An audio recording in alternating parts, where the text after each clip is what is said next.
ncIMPACT is a PBS North Carolina production in association with the University of North Carolina School of Government.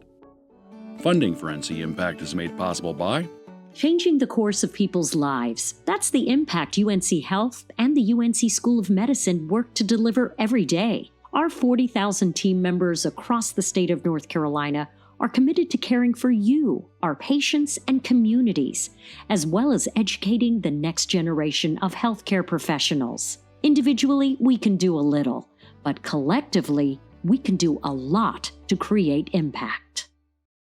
Hello and welcome to ncIMPACT. I'm Anita Brown-Graham, and we're here on the beautiful campus of East Carolina University. We're holding a town hall about collaborations for talent development. Too often, talented young people leave their community to pursue career opportunities not available at home. But partnerships here in Eastern North Carolina are helping communities to keep their talent local. This is ncIMPACT.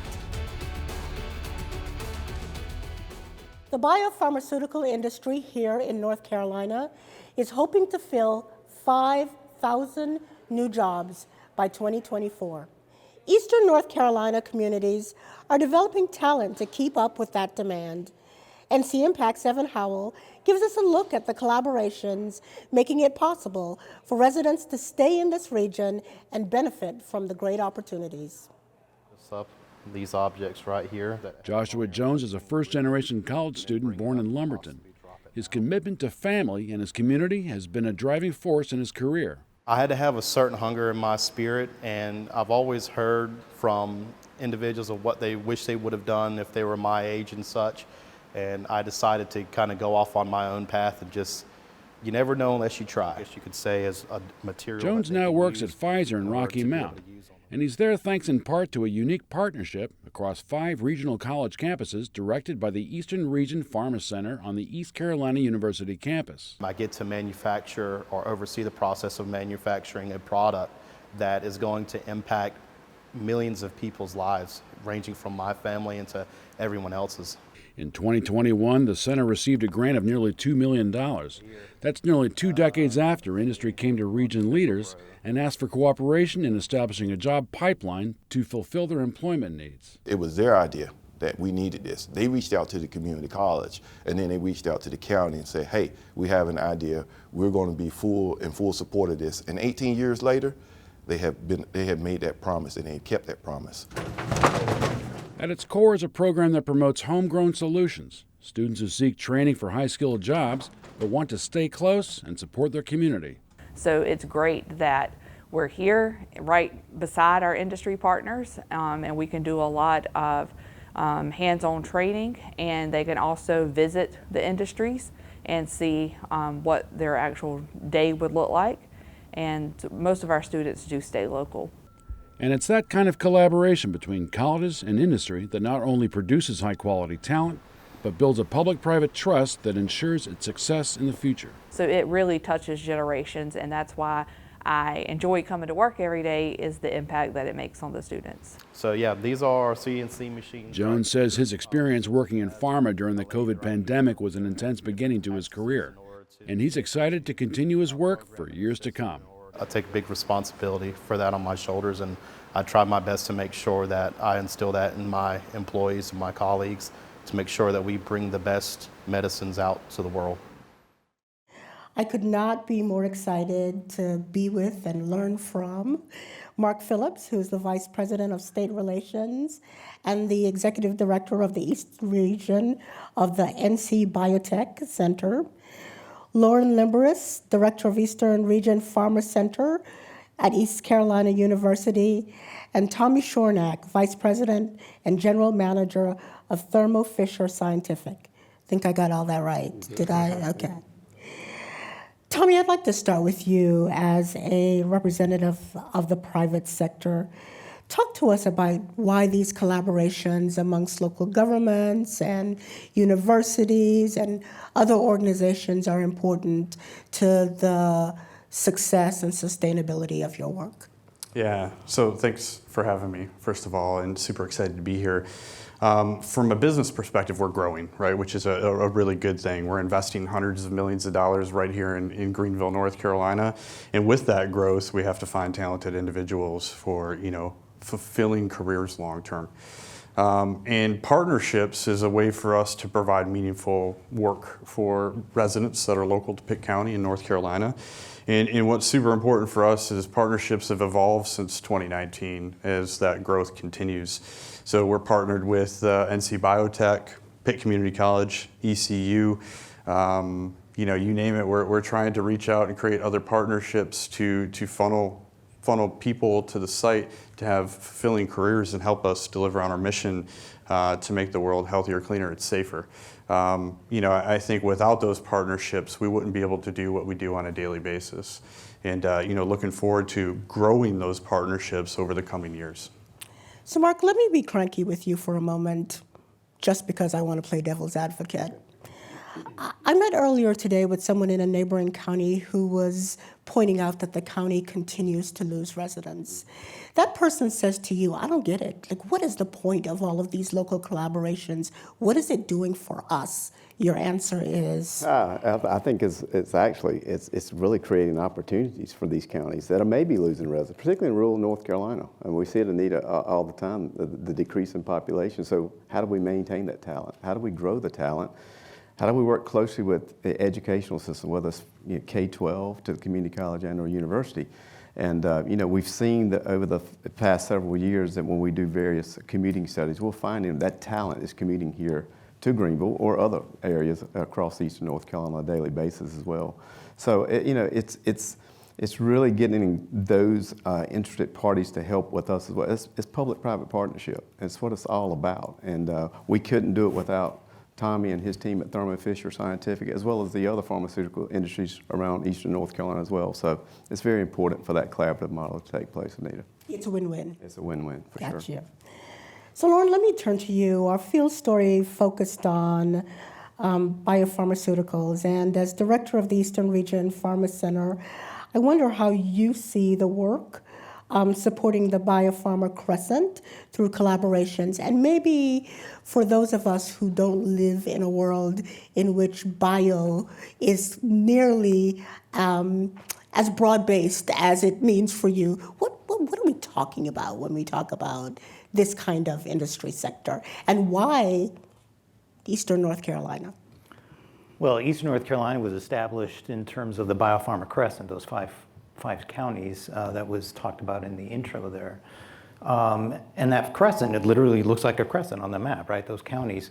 And East Carolina University is working with those 5 counties in those community colleges. They already have a lot of work established through North Carolina Biotechnology Center.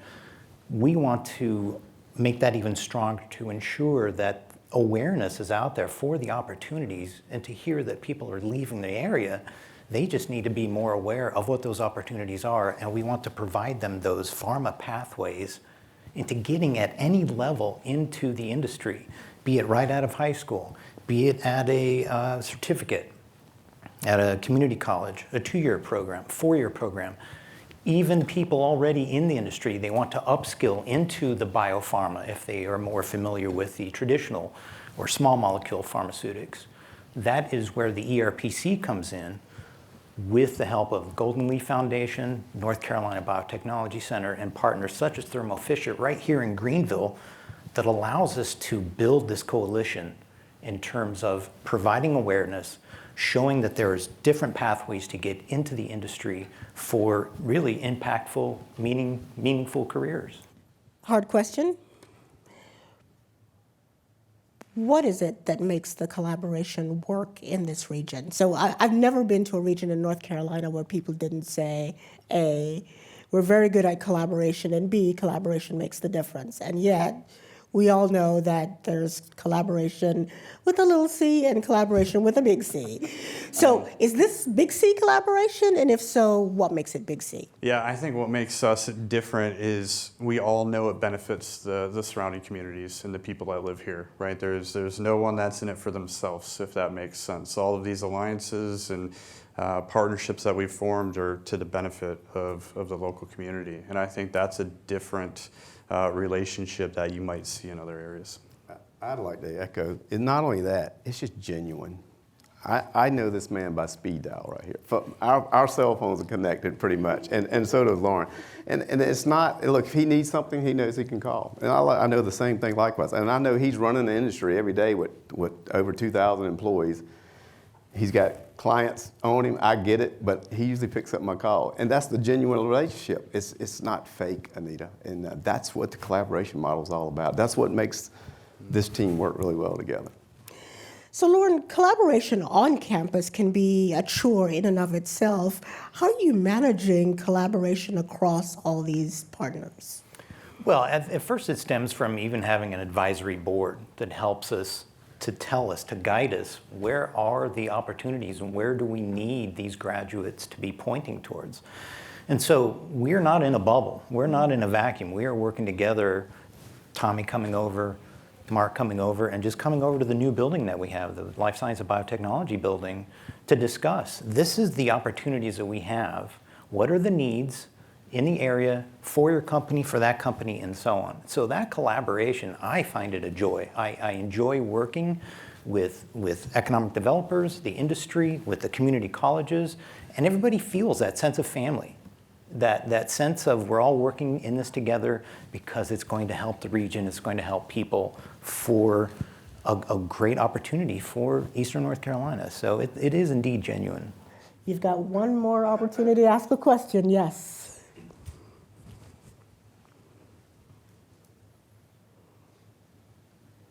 Hi, I work with a group that is involved in providing or helping child care providers. And I'd be very interested to know, I heard you talk about training and pay and awareness, but what about issues like having adequate child care in some of the communities in Eastern North Carolina where it's hard to find adequate child care, and that would hurt your industry as well as many others? Great question.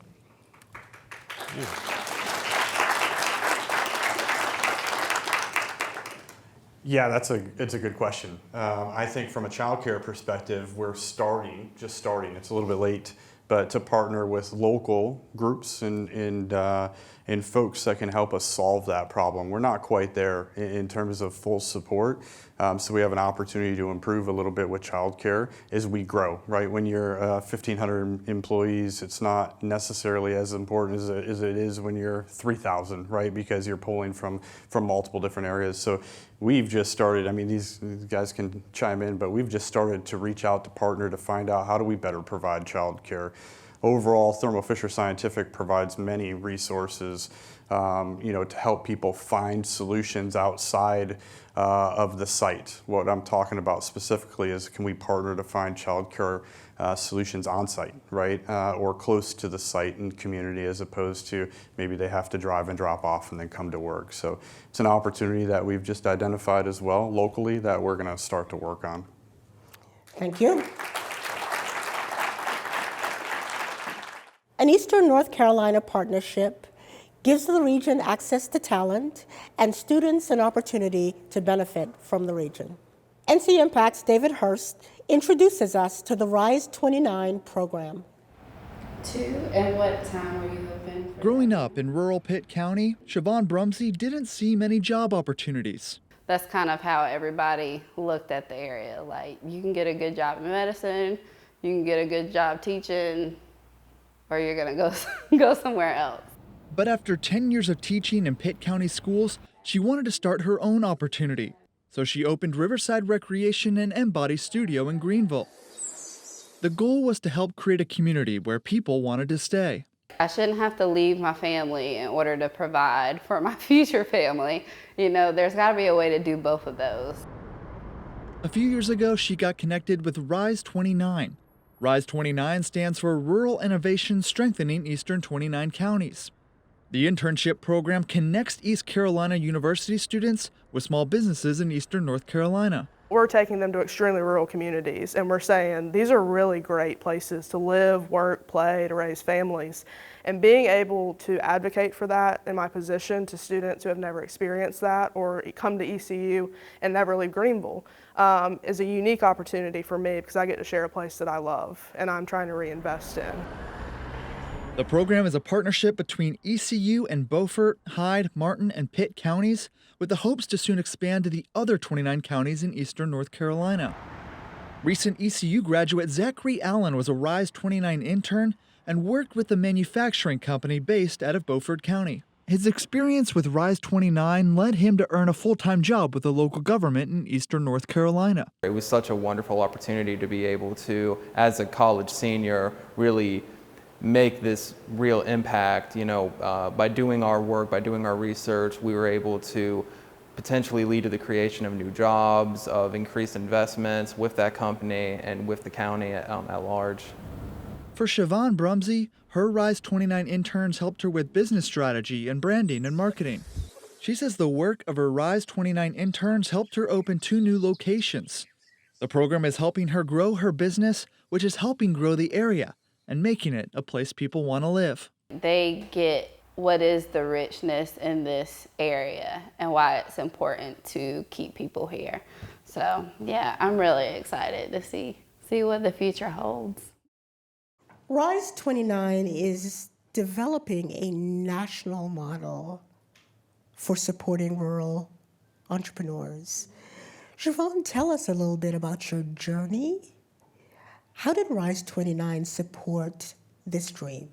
That's a great question. So we actually found out about RISE 29 from one of our clients. We were out on the water, on kayaks, came off, and they said, you guys would be perfect for RISE 29. We're like, what is that? I'm from this area, attended East Carolina University, and they said, let me get you connected. They emailed I guess the director, and they reached out and shared with us the application process, and we went through the application process to be a part of RISE 29.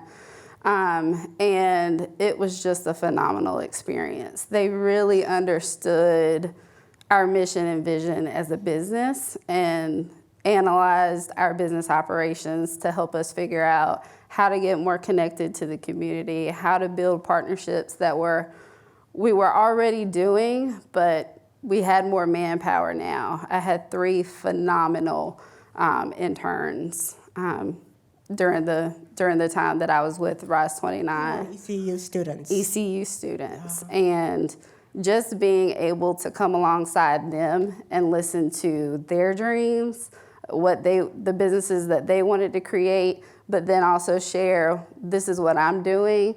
And they understood the why. I keep coming back to that because our mission and vision as a business was to create access to the Tar River and surrounding bodies of water to make a difference for people who live here, because it's all about quality of life. The last panel talked a lot about career, which is so important. But there's so many other reasons why people come to an area and stay in an area or don't leave an area. If you're like me and you're from here, what are the issues? Why are people leaving? For me, people didn't know what was already here. And we wanted to create access to the Tar River and other natural amenities that make our region great. And the students listened and they got it. And all of the resources, the tools that they came with, their creativity, really helped us to build those partnerships, establish the partnerships with Pitt Community College, East Carolina University, other businesses in this area. So not just our small business, but other businesses. Now we have tours that have other businesses to be a part. So you're not just getting to know Riverside Recreation. You're also getting to know Via Verde. You're also getting to know Saying Kava and T-Bar. So there's they really understood the mission of creating access and being able to unveil those gems in our community. And as a small business owner, I feel way more connected post Rise 29. Wow. Yeah. It's interesting because collaboration and creating an ecosystem was such a big theme in the last panel, but it sounds equally important as you talk about your work. Kelly, you participated in Rise 29 as a student. You talk to us about the experience from your perspective. Yeah, so my experience with the Rise 29 program was amazing. I came to ECU, I transferred my junior year from the University of Georgia. So coming here, it really allowed for me to really create a community. I think that was the hugest part. The biggest part is creating that community. As some people were going to mention, they'll probably dive more into it. It really helped me get integrated in the local community because there's a lot of amazing things going on in the local community. So just through that aspect, getting more integrated and kind of just getting really a feel for what's going on here were the biggest things and things I really appreciated. Did you know you were interested in entrepreneurship? Oh yeah, I knew that. So in May of 2020, I started a small scale business. It was an e-commerce business, and it really helped me get my foray into just the world of entrepreneurship.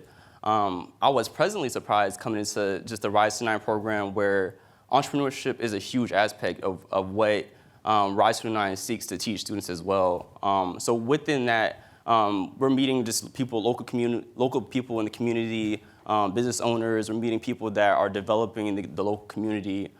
So within that, there's a huge push towards entrepreneurship as you're learning about just different things. Rise 29 as an internship is really a different experience as well. You're learning as a student. Keep in mind, as a student, you're learning really how to run a business. You're working with CEOs, the people that are doing the day-to-day management of a business. So that's huge. That's more that you're going to get out of really any other internship at a school. So it's a huge experience and really something that I carry really just with much appreciation going into the future as well. Wow, I'm sold.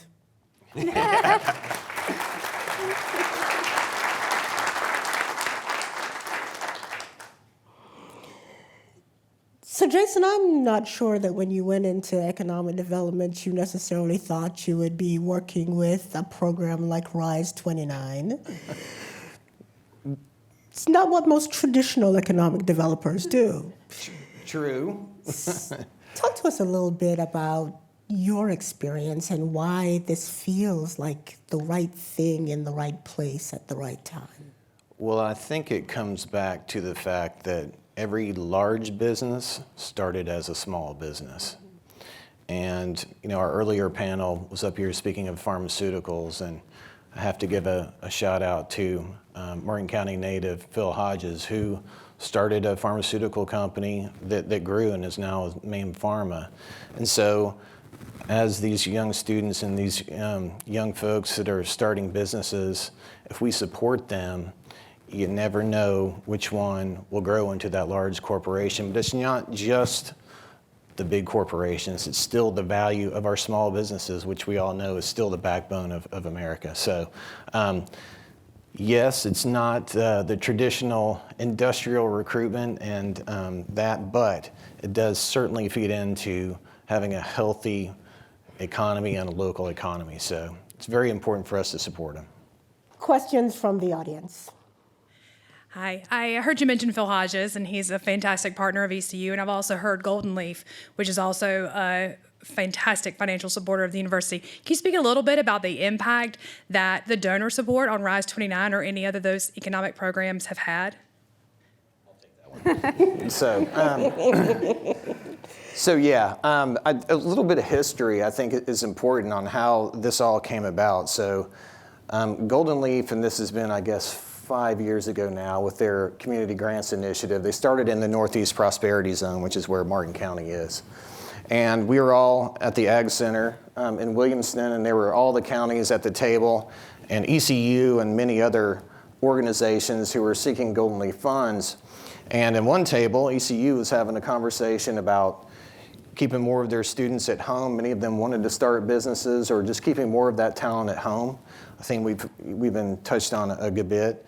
And at another table, several counties, including us, were thinking about downtown redevelopment. How do we get more entrepreneurs, and how do we get more small businesses back to our downtowns to both support the small businesses, but also to redevelop our downtowns in Eastern North Carolina? So to Golden Leaf's credit, they played both matchmaker and funder and said, you guys need to get together. And so that's how the whole inception of this program came about. So there's a deep debt of gratitude to the Golden Leaf Foundation for fulfilling both of those roles.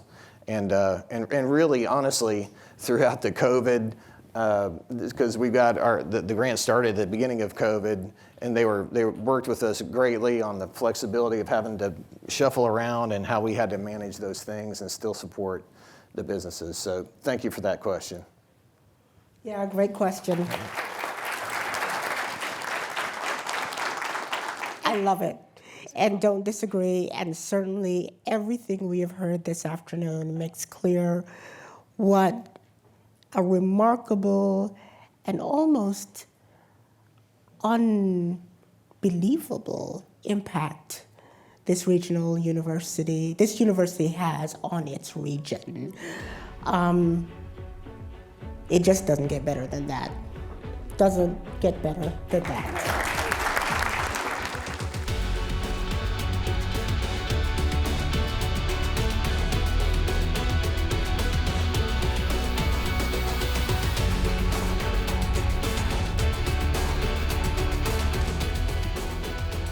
ncIMPACT is a PBS North Carolina production in association with the University of North Carolina School of Government.